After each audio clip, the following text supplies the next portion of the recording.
IPL 2025 mega వేలంలో ఇప్పుడు ఎవరికి ఎంత డబ్బులు వస్తున్నాయి అనే దానిపైనే చర్చ జరుగుతోంది.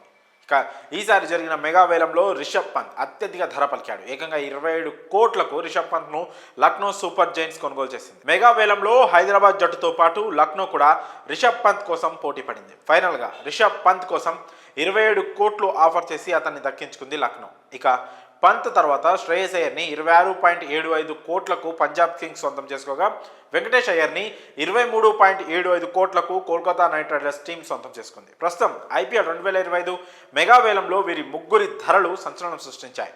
దీంతో చాలామంది వామ్మో ఇన్ని కోట్లు పెట్టి కొన్నారా అని ఆశ్చర్యపోతున్నారు. కానీ భారత చట్టాల ప్రకారం అంత అమౌంట్ వారి ఖాతాలో పడదు.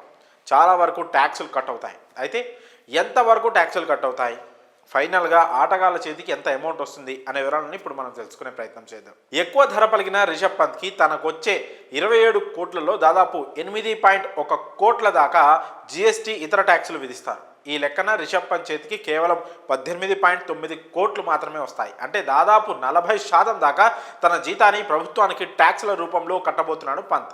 అలాగే శ్రేయస్ అయ్యర్ కూడా తన 26 కోట్ల 75 లక్షలలో ఈ ట్యాక్స్ కట్టింగ్స్ తర్వాత అతను 16.5 కోట్ల దాకా మాత్రమే పొందనున్నాడు. అలాగే వెంకటేష్ అయ్యర్ తన 23 కోట్ల 75 లక్షల్లో ఈ ట్యాక్స్ కట్టింగ్స్ అన్నీ పోగా దాదాపు 14.25 కోట్ల దాకా మాత్రమే వెనకేసుకోగలడు. ఒక్క వీళ్లే కాకుండా మెగావేలంలో పాల్గొన్న ప్రతి ఒక్కరు కూడా భారీగా జీఎస్టీ ఇతర ట్యాక్సులు ఖచ్చితంగా కట్టాల్సిందే.